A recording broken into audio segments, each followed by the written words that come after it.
आप सभी को नमस्कार। मैं हूं आपके साथ डॉक्टर जितेंद्र। मैं हूं एक्सप्रेस मल्टी स्पेशलिटी क्लिनिक से। देखिए, आज हम जानेंगे कार्डिक अस्थमा। आपने अस्थमा का नाम सुना होगा, लेकिन मैं आज एक नया आपको समझाने की कोशिश करूंगा। कार्डिक अस्थमा, इसमें भी क्या समस्या होती है, सेम वही प्रोसीजर होता है। आज हम इसमें जानेंगे कि इसका मेन इंट्रोडक्शन क्या है। दूसरी चीज़ हम इसमें देखेंगे कि रोग के प्रमुख कारण और रोग के प्रमुख लक्षण क्या है, इसको कैसे मैनेज किया जाता है, इसमें हमें क्या कौन से सिम्टम्स दिखाई देते हैं, और आज हम प्रॉपर इसका ट्रीटमेंट जानेंगे कि आखिर हम इसको बचाव कैसे कर सकते हैं। देखिए, जब भी हमें सांस फूलने में तकलीफ होती है या ज़्यादा हमारा चेस्ट पेन होता है, तो हम ये सोचते हैं कि कहीं मुझे हार्ट अटैक जैसी समस्या तो नहीं हो रही है।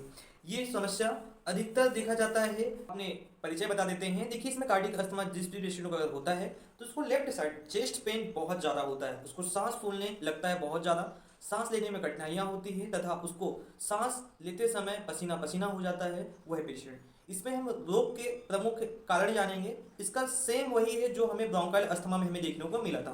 ब्रोंकाइल अस्थमा में जो समस्या होती है, सेम कार्डिक अस्थमा में भी वह समस्या होती है। अगर हम इसके लक्षण की बात करें, अगर आपके पेशेंट को अगर होता है, उसको लक्षण कैसे नजर आएगा। पहला कंडीशन, आपके पेशेंट बहुत सांस लेने में परेशानी होगी। दूसरी कंडीशन, वह खिड़की खोलने की तरफ जाएगा उसको प्रॉपर ऑक्सीजन लेने के लिए। तीसरी कंडीशन, उसको चेस्ट पेन होगा, काफ़ी ज़्यादा चेस्ट पेन होगा, जिसमें हृदय का भी दिक्कत है, सामना करना पड़ सकता है उस पेशेंट को। चौथी कंडीशन ये कि जब वो सांस लेगा उसको पूरा पसीना पसीना हो जाएगा और वो प्रॉपर तरीके से सो भी नहीं पाएगा। आपका पेशेंट रात को हुआ अचानक अगर नींद खुल गई तो वो प्रॉपर तरीके से सो नहीं पाएगा। दूसरी कंडीशन इसमें ये भी देखा जाता है, पेशेंट अगर लंबे समय से किसी चीज़ की मेडिसिन ले रहा है और किसी दूसरी चीज़ की, तो वो भी समस्या का सामना करना पड़ सकता है। याद रखिए, इसमें अगर आपका चेस्ट पेन ज़्यादा होता है, हार्ट अगर दबाव पड़ता है हार्ट में, तो आपके लंग्स में दिक्कत देगी, आपको ज़्यादा तेज खांसी चलने लग जाएगी। इसमें यह भी होता है कि अगर आप सीढ़ियाँ चढ़ते हैं या कहीं आप ऐसी ऊपरी स्थान पे जाते हैं जहाँ पे आप चढ़ते हैं, तो वहाँ पे आपको सांस में फूलने की दिक्कत होगी। आप समतल समतल जो अपनी जगह होती है, जैसे नॉर्मल किसी रोड पे आप चलते हैं, तो उसमें भी आपको सांस फूलने की समस्या होगी।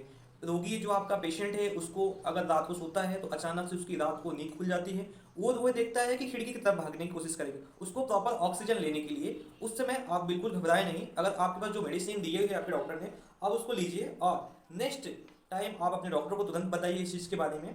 देखिए, जब भी ऐसी समस्या होती है तो हम बहुत ज़्यादा चिंतित हो जाते हैं। कार्डिक अस्थमा अधिकतर उन पेशेंटों में देखा गया है जिनकी आयु 45 से लेकर 60 वर्ष से ऊपर है, और ये मेल पेशेंट में ज़्यादा देखा गया है कार्डिक अस्थमा। फीमेल पेशेंट में बहुत कम देखा गया है कि इसमें जो कार्डिक अस्थमा वाले पेशेंट होते हैं ये ज़्यादा परेशान करती हैं। एकदम वीजिंग की साउंडिंग आने लगती है, सांस प्रॉपर लेते बनते नहीं है। इसके वजह से पूरा का पूरा पसीना का पसीना पेशेंट होने के बाद अगर आपके नज़दीकी क्लिनिक है या मल्टी स्पेशलिटी आपके पास हॉस्पिटल है, उनको तुरंत लेके जाएं।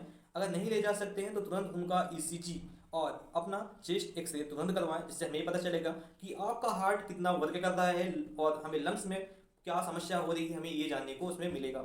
अगर इसमें बात करें हम इमरजेंसी कंडीशन में, अगर आप दे सकते हैं तो daily filing injection IV route से दें, 2 ml दें। उससे क्या होगा, जो सांस फूलने की उनकी समस्या थी वो हद तक आप कंट्रोल में ला सकते हैं इमरजेंसी कंडीशन में।